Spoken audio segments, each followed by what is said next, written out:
Bonjour! Dernière étape au Vietnam. Bienvenue à Saigon!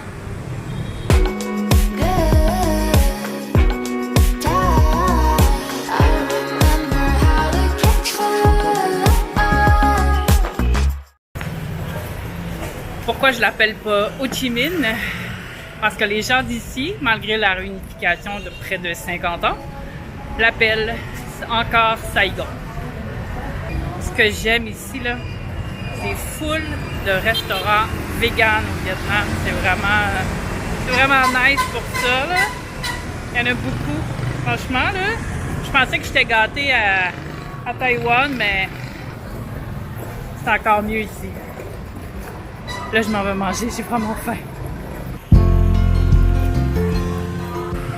J'ai retrouvé mon ami 7-Eleven.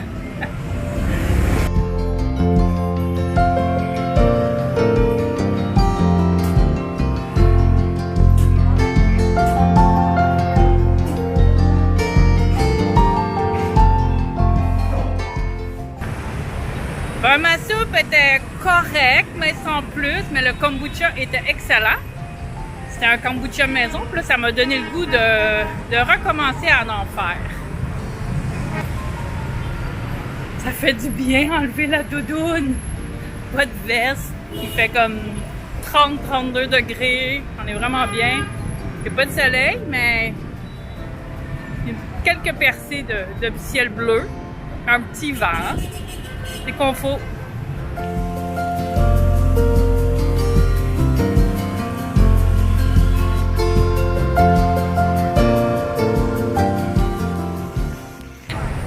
La grande artère piétonne. En fait, quand je vais rester plus longtemps que prévu à Ho Chi Minh, parce que je voulais m'arrêter dans une petite ville au bord de la mer, entre Dalat et ici, mais la pluie, les orages, alors je vais laisser tomber. Donc j'arrive plus tôt que prévu ici, mais ça me fait, je pense que ça me fait 11 jours. Donc c'est relax. Il y a deux choses que... Hier, je jasais avec un Vietnamien, puis il me disait que je devais absolument aller voir le delta là, du Mekong. C'était très joli. Alors, je ferai ça. Puis, l'autre chose qui m'intéresse, moi, c'est de voir les tunnels des vestiges de la guerre.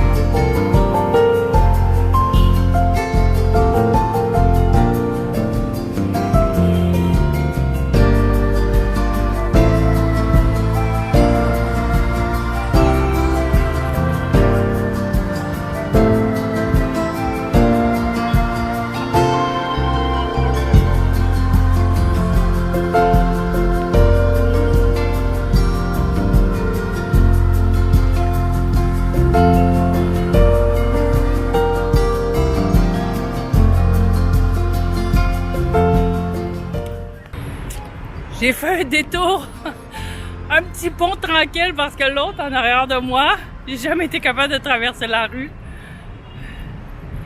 Je viens de passer au bureau de poste, envoyer mon colis parce que ouais, il pesait 840 grammes. J'ai 2 kilos de trop dans mon sac à dos, alors je viens de me débarrasser de presque de 1 kilo. C'est le pays le moins compliqué à date pour envoyer un colis. C'est vraiment rapide.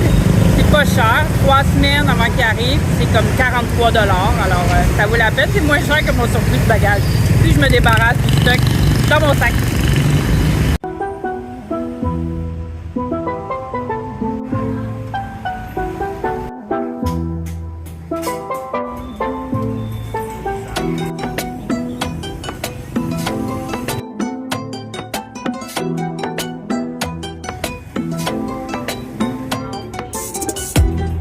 Je viens de m'acheter un ananas.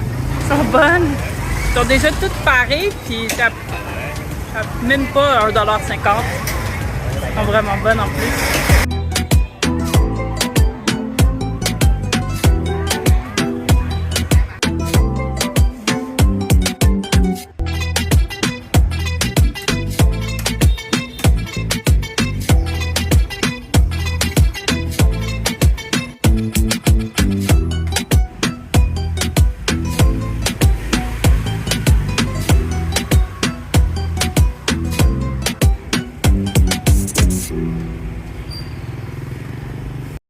les tunnels, c'est tough à bébite.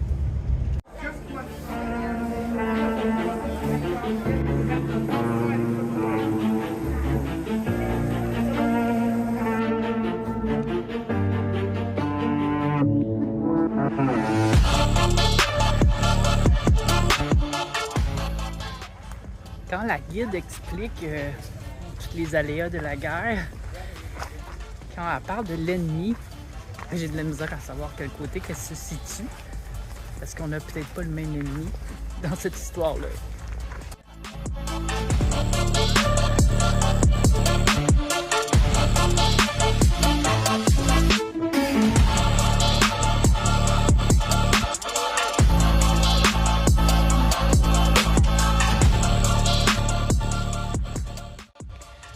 Quand on voit ça, les Américains n'avaient pas de chance parce que les tunnels, écoute, c'est tout petit, les Vietnamiens sont pas gros, mais c'est bien caché. Et puis là, ben là, j'ai une petite trail, moi, parce que je suis en visite, là, 50 ans plus tard, mais c'est la jungle.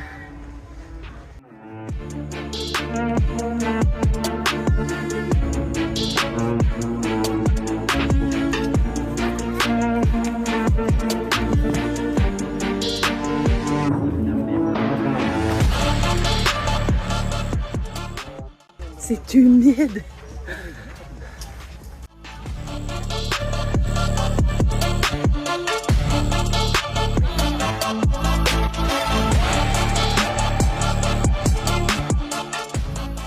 Bien, go pour un autre 3h30 de route.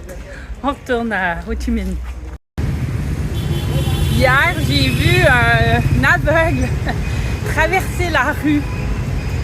Moi, je vois, puis j'ai de la difficulté, alors ben, c'est peut-être parce qu'il ne voit pas justement ce qu'il fait. Il n'avait pas peur.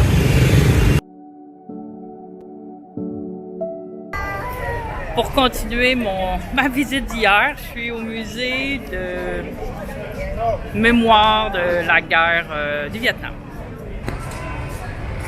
Je visitais la partie où il explique la torture.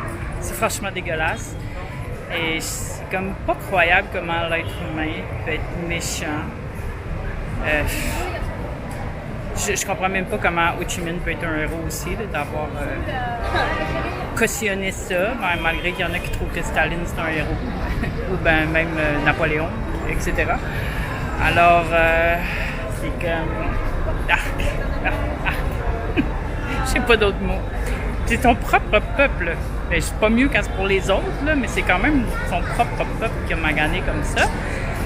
Puis je pensais en même temps aux pauvres animaux qu'on manufacture, qui sont maltraités. C'est pas mieux, là. C'est épouvantable. Bon, on continue ma visite. Ici, c'est franchement dégueulasse. C'est la salle où il explique les conséquences de l'agent orange qui était vaporisé, si je peux dire comme ça, là, par les avions américains sur les villages vietnamiens. Écoute, les malformations chez les enfants, il y en a jusqu'en début des années 2000. Là.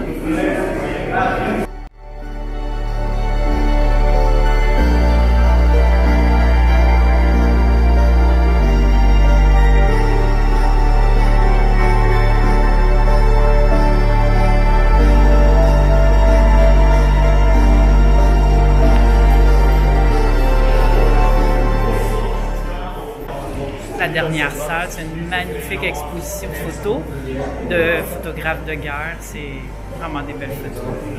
Il y en a des tristes, mais c'est quand même des très belles qualités de photos. Bon, on sort. Fini. Bon, je dois aller me chercher de l'argent et changer. Ici, je suis dans le district 4. J'en ai pas vu sur Google Maps, alors je vais aller dans le district 1. Je pourrais aller à pied, mais je sais qu'il y a un point que j'ai de la difficulté à traverser. Alors, je vais prendre le bus. Puis le bus, ben, il y en a beaucoup. Puis, c'est vraiment pas cher. C'est comme 40 sous à peu près, un petit peu moins de 40 sous le trajet. Alors, go, go, go!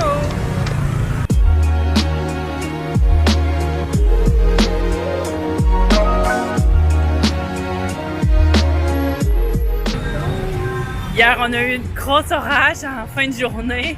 Écoute, il devait y avoir 5 pouces d'eau dans les rues. Je restais en dedans, mais plus rien ce matin. C'est super beau.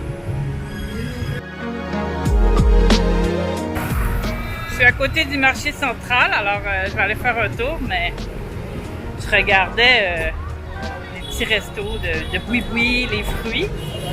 Là, je suis dans le district 1 et tout est le double du prix de mon district. C'est quand même pas cher, mais c'est quand même le double du prix du district 4 qui est juste l'autre côté du pont. C'est le marché de la copie. C'est juste ça.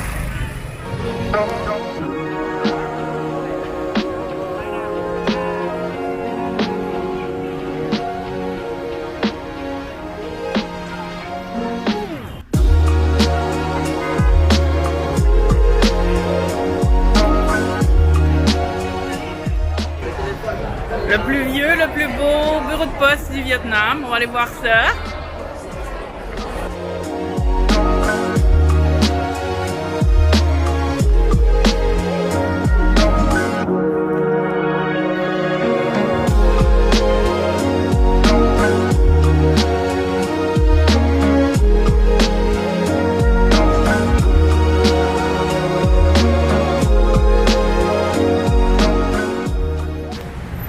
J'ai une moustache d'eau. Je vais aller un petit peu à la clim. Ça a fait du bien, un petit 5 minutes à la clim. Il y a du monde avec des hoodies. Je sais pas comment ils font parce que c'est super humide, 35 degrés. Là, je marche sur le trottoir, mais même sur le trottoir, il faut se watcher parce que les motobikes, ils montent sur le trottoir. Moi, je vais aller manger un petit peu. En sortir ce soir, c'est beau la ville tout éclairée. Puis on se voit demain. Demain dans le delta du Mekong. Arrivé dans le delta du Mekong.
L'alcool avec un cobra à l'intérieur.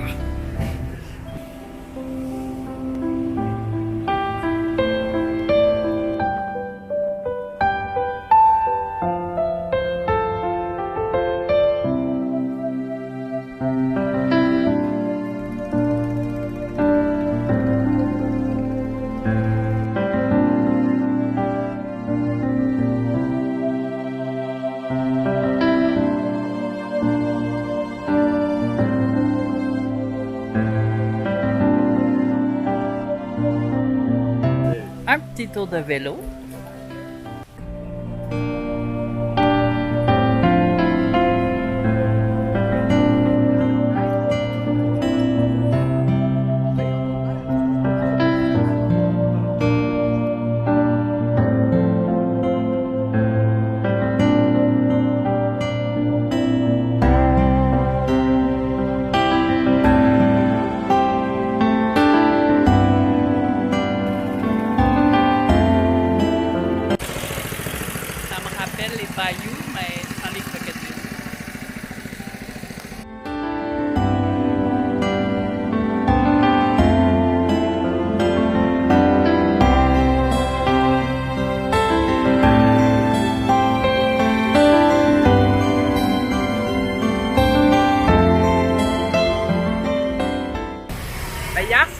une belle journée dans le delta du Mekong. J'avoue que c'est quand même très très sale, c'est très pauvre aussi. Mais j'ai passé une belle journée, un beau soleil, météo parfaite. Alors, mais là ce matin, je m'en vais à la clinique parce que j'ai une oreille complètement enflée. Mon conduit il est fermé tellement qu'il a été enflé. J'ai du liquide qui sort, et en tout cas, ça va pas bien mon affaire. Alors, je vais aller à la clinique. Je m'aide un petit peu là-dessus parce que j'ai un petit peu de douleur. Ben, 1h15 pour un sans rendez-vous. Tout est fait. Ça me coûte à peu près 75 $. La consultation plus les 5 médicaments que j'ai à prendre. Alors, elle m'a dit de retourner voir le doc quand je serai au Sri Lanka dans 10 jours, 7 à 10 jours le maximum, là, voir si tout est correct. On est le 31, les 23h, alors je crois que tout le monde est dehors ce soir. Les motos sont, les gens sont tous stationnés soit sur les viaducs ou tout le long de la rivière. Je crois qu'ils attendent le feu d'artifice. On va être au-dessus de l'eau, un petit peu par là-bas. Moi, je vais continuer vers plus le centre. Là, il n'y a plus d'autobus non plus.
Danser dans toute la foule.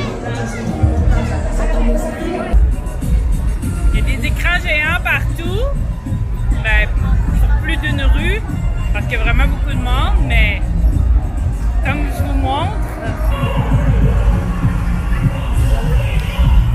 les gens sont assis, puis on dirait qu'ils regardent la télé. Là, je vais m'éloigner un petit peu, je vais essayer d'aller du côté plus vers chez nous, tranquillement, parce qu'il est presque minuit. Et puis, il y a vraiment beaucoup de monde, là, fait que quand ça se met à bouger, ça, après le feu d'artifice ou pour aller sur le bord de l'eau. Puis, il n'y a pas de sécurité. Alors, bonne année 2025, on se revoit la semaine prochaine au Sri Lanka.